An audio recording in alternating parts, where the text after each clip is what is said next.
तो जनाब, कभी कभी चीजें वैसी नहीं होती जैसी वो दिखती हैं। जमीन पर पड़े घायल पक्षी के पास जाने के बाद एक सोमालियाई आदमी ने जब इसकी पहचान की तो पता चला कि ये कोई पक्षी नहीं था, बल्कि इसके पीछे एक घिनौना रहस्य छिपा हुआ था, जिसने न केवल इस इंसान की प्राइवेसी को खतरे में डाला, बल्कि इसके आसपास घूमने वाले हर इंसान को खतरा महसूस करवा दिया। जनाब, ये घटना पहली बार नहीं हुई थी तो लोगों की शैतानी करतूतों से लेकर पूरी तरह से बेतुके कारनामों तक, आइए कुछ ऐसे ही गुप्त चीजों पर एक नजर डालते हैं जिनका इस्तेमाल करके लोग आपकी प्राइवेसी की धज्जियां उड़ा सकते हैं। और ऐसा करने के लिए वे कौन से गैजेट्स का इस्तेमाल करते हैं?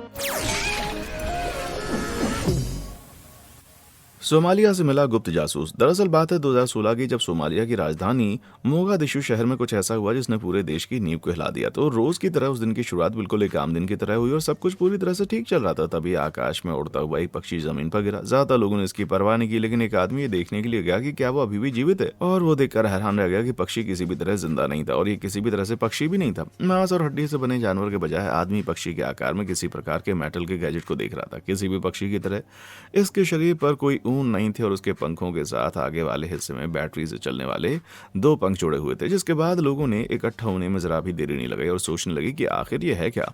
पर एक सिद्धांत एकदम से सुर्खियों में आ गया। बताया गया कि ये किसी प्रकार का एक निगरानी रखने वाला ड्रोन था, और ये शिकारी पक्षी के रूप में मोगादिशु के लोगों पर न जाने किसके लिए जासूसी कर रहा था। लेकिन आखिर यहाँ के लोगों पर जासूसी करना कौन चाहेगा? United states America.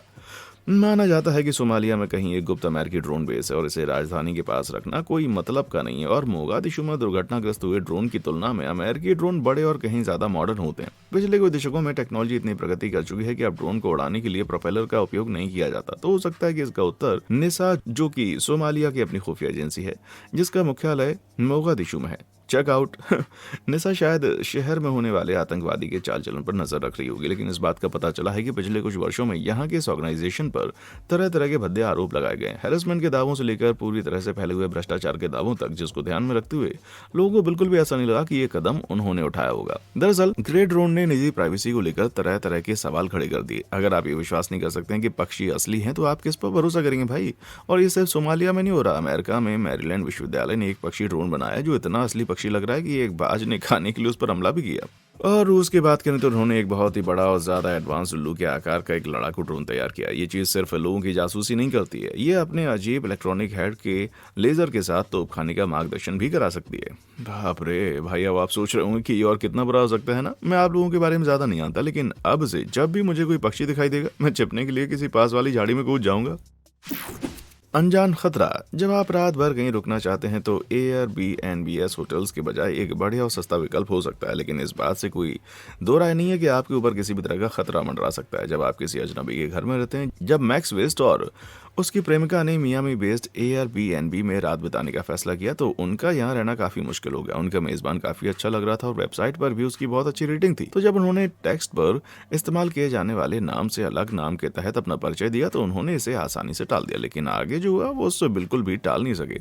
जैसे ही रात का वक्त आ गया, मैक्स ने सारी लाइट्स बंद कर दी और सोने के लिए तैयार हो गए। इससे पहले कि वो अपनी आंखें बंद करता, उसने देखा कि कमरे के दूर की ओर दो छोटी रोशनियां अभी भी जल रही थी। वे दूर से किसी फोन के चार्जर की तरह दिखते थे, लेकिन करीब आने के बाद उन्हें एहसास हुआ कि वे असल में छोटे कैमरा थे जो रिकॉर्डिंग के लिए लगाए गए थे। मैक्स ने चालाकी से तुरंत उससे मेमोरी कार्ड निकाले और अपनी जेब में डाल लिया और वो और उसकी प्रेमिका दोनों उस बिल्डिंग को छोड़कर चले गए। घटना की रिपोर्ट करने के बाद एयरबीएनबी ने मेजबान को साइट से सस्पेंड कर दिया और निश्चित रूप से मामले की जांच करी पुलिस को मेमोरी कार्ड पर पिछले मेहमानों की रिकॉर्डिंग किए गए फुटेज मिले। सौभाग्य से मैक्स और उसकी प्रेमिका किसी रिकॉर्डिंग के शिकार होने से बच गए, लेकिन ये भयानक कहानी पूरी तरह से ऐसी सर्विसेज में होने वाली प्राइवेसी प्रॉब्लम्स को उजागर करती है, क्योंकि आपको बता दूं कि ये एकमात्र मामला नहीं है।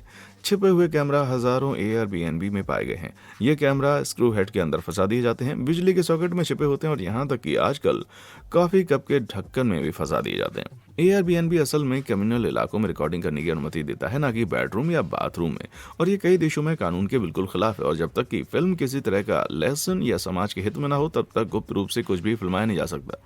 तो आप कैसे विश्वास कर सकते हैं कि आपको गुप्त रूप से नहीं देखा जा रहा? टिकटॉक यूजर मेलवेयर टेक एक सुझाव देते हैं कि सोने से पहले ऐसे डिवाइस पर फ्लैश लाइट जरूर डालें, जिससे आपको किसी तरह का छिपा हुआ कैमरा आसानी से नजर आ जाए। Take this fire alarm for instance, it's placed right above the bed. Now one way to see if a device is a camera is to shine a bright light at it. If you hit a camera lens, it's going to give a bluish reflection. Now this clock is mirrored, but if we shine a bright light at it, we can see through the glass and see there's a camera there. हाँ भाई, ये तो सच में काम की चीज़ है। अब मुझे समझ में आया कि मेरे पिताजी ने इतने साल पहले मेरे लिए इतनी भारी टेडी बियर क्यों खरीदा था। भाई मेरी टॉर्च कहाँ है? तो मैं गारंटी नहीं दे सकता कि कोई भी आपको पीछे से नहीं देख रहा होगा, लेकिन मैं वादा कर सकता हूँ कि आप इस तरह की वीडियोस हमेशा देखते रहेंगे अगर आप वो लाइक और सब्सक्राइब बटन दबाते हैं तो। क्योंकि ऐसा करने पर आप फिर कभी मेरी जानकारी पूर्ण वीडियो मिस नहीं करेंगे। कर दिया सब? चलिए आगे बढ़ते हैं। जासूसी पत्थर। आपने स्टेपिंग स्टोन्स के बारे में सुना होगा, लेकिन क्या आपने जासूसी पत्थरों के बारे में सुना है? जी हाँ, एक ऐसी चीज भी है और ये उतनी भयानक है जितने के सुनने में लगते हैं। रूसी रक्षा मंत्रालय ऐसी गुप्त निगरानी उपकरण बनाने के लिए काफी समय से काम कर रहा है और आपको बता दूं ये सिर्फ कैमरा वाले पत्थर नहीं है। अरे भाई साहब, ये पूरी तरह से रोबोटिक है और मैदान में अपने खास पहियों के साथ आते हैं, इसलिए मीलों दूर से एक ऑपरेटर इसको आराम से कंट्रोल कर सकता है और पकड़े जाने का जोखिम भी बहुत कम है। इसके लिए आपको बस नकली चट्टान रखना, खुद सुरक्षित दूरी पर पीछे रहना और रिमोट कंट्रोल से इसके पोजीशन तक पहुंचा देना है। जरूरत पड़ने पर कैमरा डिवाइस के ऊपर से बाहर निकलता है और जिस भी टारगेट की तरफ इसको सेट किया जाता है उसे रिकॉर्ड करने के लिए तैयार रहता है। लेकिन रूस के लोग इस विचार के साथ आने वाले पहले लोग बिल्कुल नहीं थे। उन्होंने असल में ये आइडिया अंग्रेजों से लिया था, जिन्होंने उनके खिलाफ इसी तरह की रणनीति 2007 में इस्तेमाल की थी। रूसी डबल एजेंट डेटा को ऐसे ही चट्टानों पर ट्रांसमिट करते थे और बाद में वो पत्थर अंग्रेजों तक पहुंचा दिए जाते थे। हालांकि एक ब्रिटिश को चट्टान पर जांच करते हुए पकड़ा भी गया था, जिसके कारण 4 ब्रिटिश राजनयिकों को पूर्वी देश से बेदखल कर दिया गया था। और बात कोल्ड वॉर के दौरान की है तो सीआईए ने रूस की बातें छिपकर सुनने के लिए एक नकली ट्री स्टंप का भी कुछ इसी तरह इस्तेमाल किया था।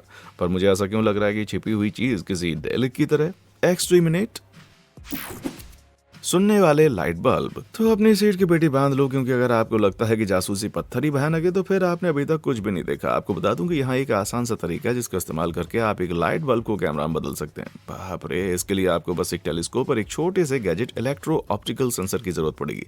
बुनियादी तौर पर इलेक्ट्रो ऑप्टिकल सेंसर लाइट को इलेक्ट्रॉनिक सिग्नल में बदल देता है, जिन्हें मशीन द्वारा पढ़ा जा सकता है। तो अगर ऐसे किसी सेंसर को टेलीस्कोप से जोड़ते हैं तो आप इसका इस्तेमाल लाइट सिग्नल को दूर से पढ़ने के लिए कर सकते हैं। टेलीस्कोप को लाइट बुल्ब पर टारगेट करके सेंसर बल्ब की तरह छोटे सिग्नल की वाइब्रेशन उठा सकते हैं। ये वाइब्रेशन बातचीत या म्यूजिक के कारण पैदा होती है और सेंसर उन्हें उठाकर डिजिटल इंफॉर्मेशन के रूप में बदल देता है। फिर एक खास प्रोग्राम का इस्तेमाल करके इस जानकारी को ओरिजिनल म्यूजिक या इंसान की हुई बातचीत में वापस ट्रांसलेट कर सकता है, जिसका मतलब है कि कोई ऐसा इंसान जिसे इस बात की जानकारी हो कि कैसे 100 फीट दूर से टेलीस्कोप को फिट किया जाए और आपके कमरे में लगे हुए बल्ब को निशाना बनाया जाए, तो उसमें कोई दो राय नहीं है कि वो आपका बोला हर शब्द सुन सकता है। भाई ये सुन के तो मुझे डर महसूस हो रहा है। शुगर है कि इसे असल में कभी इस्तेमाल नहीं किया गया और यहाँ तक मुझे पता है ये टेक्नोलॉजी वर्तमान में सिर्फ एक इजरायली विश्वविद्यालय में रिसर्च करने तक ही सीमित है, लेकिन फिर भी इसका टेस्ट किया गया और ये पूरी तरह से काम करने में सक्षम है। रुको भाई, मैं अपने सारे पर्दे बंद करके वापस आता हूँ। बग वाले कीड़े। मैंने इस वीडियो पर रिसर्च करके जासूसों के बारे में एक बात जरूर सीखी और वो ये है कि जासूस अपनी तरह से हर संभावित तरीका काम पूरा करने के लिए इस्तेमाल करते हैं और इसमें माइंड कंट्रोल साइबो कीड़े बनाना भी शामिल है। जी हाँ, आपने सही सुना। अतीत में अमेरिकी सेना ने बहुत ही चालाकी से कुछ चीजों का इस्तेमाल किया, जैसे इलेक्ट्रोड, बैटरीज और वीडियो कैमरा। उन्होंने ये सारी चीजें मौत और बीटल जैसे कीड़ों में इस्तेमाल करके उन्हें सर्विलेंस डिवाइस बना दी और इतना ही नहीं बल्कि उन्होंने इसे इस तरह तैयार किया कि एक ऑपरेटर सचमुच ड्रोन जैसे उड़ने वाले इन कीड़ों को दूर से ही कंट्रोल कर सकता है। तो ये काम कैसे करता है आपको बता दूं, साइंटिस्ट अपने प्यूपा स्टेज में ही इन कीड़ों के अंदर माइन्यूस्कुल ब्रेन प्रोब्स डाल देते हैं ताकि अल्ट्रा लाइट नेचुरली बग के शरीर में विकसित होने के दौरान अपना साधन बना सके, जिसकी वजह से कीड़ों को दूर से ही कंट्रोल किया जा सकता है। रिमोट के बटन दबाने पर ऑपरेटर सिग्नल के रूप में एक इलेक्ट्रिकल इंपल्स जीव में लगे हुए प्रोब की तरफ भेज देता है, जो जीव को जबरदस्ती दिशा बदलने में मजबूर कर देता है। तो जब देखने के लिए एक कैमरा या सुनने के लिए कोई डिवाइस इसके साथ लगाया जाता है तो वे बग स्पाई में बदल जाते हैं। इस सर्विलेंस डिवाइस को छोटे छोटे जीवों की पीठ से जोड़ा जाता है। हालांकि ये पूरी तरह से एक कीड़े की तरह नजर आते हैं, तो आप शायद इनको कभी पहचान पाएंगे अगर आप इनसे कुछ फीट की दूरी पर हैं। तो आपको बता दूं कि वे फुटेज को सीधे स्मार्टफोन पर स्ट्रीम भी कर सकते हैं। तो इन्हें जाने के बाद अगर आपको अभी डर नहीं लगा है तो भाई आपको डराने के लिए रोबोट बग भी बनाए जा रहे हैं। हालांकि अभी ये सिर्फ कॉन्सेप्चुअल है, पर वे न केवल आपको रिकॉर्ड करने में सक्षम होंगे बल्कि वे आपके शरीर पर लैंड करके डीएनए सैंपल भी लेंगे। बाप रे, अब मैं सचमुच में डरने लगा हूँ यार। Theremin bug. जासूसी पर एक वीडियो बनाना और इसमें लियोन थेरेमिन का जिक्र न करना उतना ही बुरा होगा जितना कि मैं चॉकलेट के बिना बेस्ट आइसक्रीम फ्लेवर का स्वादों को लूं। और ऐसा इसलिए क्योंकि उसमें स्पाइंग कैमरा की एक ऐसी डिवाइस बनाई है जिसे अमेरिकी सरकार के खिलाफ ही इस्तेमाल किया गया है। थेरेमिन की बात करें तो ये शख्स रूस का एक आविष्कारक था जिसे 1938 में सोवियत राज के खिलाफ अपराधों की संधि में जेल डाल दिया गया था। जेल में रहने के दौरान उन्होंने एक बग के आविष्कार का काम सौंप दिया गया जो इतना गुप्त है कि ये बिना किसी रुकावट के स्पासो हाउस मॉस्को में घुस सके। गए जहां सोवियत संघ के अमेरिकी राजदूत रहते थे। खैर, थेरेमिन के लिए बच्चों खिलता और वर्ल्ड वॉर सेकंड आने तक उन्होंने अपने बनाए गए इस उपकरण को अंतिम रूप दे दिया, जिसके बाद इसे एक महान चित्र के अंदर छुपा दिया गया, जिसे अमेरिकी अधिकारियों को मित्रता के प्रतीक के रूप में दिया गया था। योजना ने काम किया। अमेरिका ने इसे ले लिया और मॉस्को के अमेरिकी दूतावास के पास स्पासो हाउस में लटका दिया। अनजाने में उन्होंने पूरे 7 साल तक अपनी प्राइवेसी खो दी थी। जी हाँ, यह सिलसिला 1952 तक चलता रहा और आखिरकार इस बग को खोज लिया गया। ब्रिटिश प्रसारकों ने बताया कि जब भी वे अमेरिकी दूतावास के पास होते थे तो उनके रेडियो पर कुछ अजीब आवाजें सुनाई देती थी। अमेरिकी राजदूत को लगा कि ये किसी तरह का बग हो सकता है और तुरंत उस जगह की तलाशी ली गई। फिर उसे पाया गया और हंगामा शुरू हो गया। लेकिन ये इतने लंबे समय तक छिपा कैसा रहा? खैर, ये छोटा था और बिजली सप्लाई की कोई आवश्यकता नहीं थी, जिससे इसका पता लगाना बहुत मुश्किल हो गया। मैं आपको फिजिक्स पढ़ाकर बोर नहीं करूंगा क्योंकि वे अपने आप में एक पूरा वीडियो बन जाएगा। दरअसल ये लोगों की आवाजों द्वारा पैदा हुई वाइब्रेशन को उठाकर काम करता था। सोवियत के जासूस राजदूत के घर के बाहर छिप जाते थे और उस पर एक रेडियो सिग्नल फायर कर देते थे, जो डिवाइस को एक्टिवेट करके इसे वापस भेजने का कारण बनता था। इस सेटअप के कारण सोवियत संघ वो सब कुछ सुन सकता था जो कहा जा रहा था। ये बहुत ही चतुर और चालाकी का काम था, और खास तौर पर यह देखते हुए कि इसका आविष्कार 70 साल पहले हुआ था। हाँ, अगर आप मुझसे पूछें तो थेरेमिन ने वहां एक बहुत ही बड़ी जीत हासिल कर ली थी। प्राइवेसी रोकथाम। बात है 2013 की। एडवर्ड स्नोडेन नामक एक नेशनल सिक्योरिटी एजेंसी के पूर्व कर्मचारी ने इतिहास के सबसे बड़े खुफिया इंटेलिजेंस का उल्लंघन करके बहुत ही खास दस्तावेजों की जानकारी को लीक किया था। यकीनन ये सारे दस्तावेज बड़े खास थे, पर इनमें शामिल सबसे खास एक कंप्यूटर प्रोग्राम था जिसका नाम था एक्स की स्कोर। इस प्रोग्राम का निर्माण यूएस इंटेलिजेंस द्वारा किया गया था, जिसका इस्तेमाल करके वे किसी भी इंसान की प्राइवेट ईमेल्स, उसकी ब्राउजिंग हिस्ट्री जैसी कई सारी डिटेल्स को एक्सेस कर सकते थे। और काम करने के लिए सिर्फ कुछ बुनियादी जानकारी जैसे उस इंसान का ईमेल या इंटरनेट प्रोटोकॉल की जरूरत पड़ती। इतना ही नहीं, स्नोडेन ने दावा किया कि यह प्रोग्राम किसी को भी वायर टैप कर सकता है, एक संघीय न्यायाधीश से लेकर एक राष्ट्रपति तक, वो भी बस कुछ ही क्लिक्स में। बाप रे! इसका मतलब कि जो भी आप अभी ऑनलाइन करते हैं उससे आपकी अनुमति या जानकारी के बिना ट्रैक किया जा सकता है। इस प्रोग्राम को अपराधियों को पकड़ने के लिए डिजाइन किया गया था। यह सच है कि 2008 तक 300 चरमपंथियों को इसकी मदद से पकड़ लिया गया था, और यकीनन ये संख्या कोई कम नहीं है। लेकिन किस कीमत पर? जाहिरा तौर पर 41 बिलियन डॉलर रिकॉर्ड जमा करके उन्हें एक जगह स्टोर किया गया था, वो भी सिर्फ 2012 के एक महीने में, जो कि डेटा की एक बहुत ही बड़ी मात्रा है। और जैसा कि मैं हमेशा आपको सच बोलता हूँ, उस डेटा का विशाल हिस्सा बिल्कुल भी अपराधियों से संबंधित नहीं होगा। ये पूरा आइडिया बस ये था कि कुछ डरपोक सरकारी एजेंट हर किसी पर नजर रखना चाहते थे। मुझे बताए बिना मेरे द्वारा की जाने वाली हर चीज की जासूसी करना, यार ऐसा थोड़ी होता है। लेकिन फिर अगर मेरी प्राइवेसी दुनिया भर में सैकड़ों हमलों को रोकने की कीमत चुका सकती है, तो शायद मुझे इसके बारे में ज्यादा चिंता करने की बिल्कुल भी जरूरत नहीं होनी चाहिए। आपका इस पूरे आइडिया के बारे में क्या विचार है? कमेंट सेक्शन में आकर बताएं।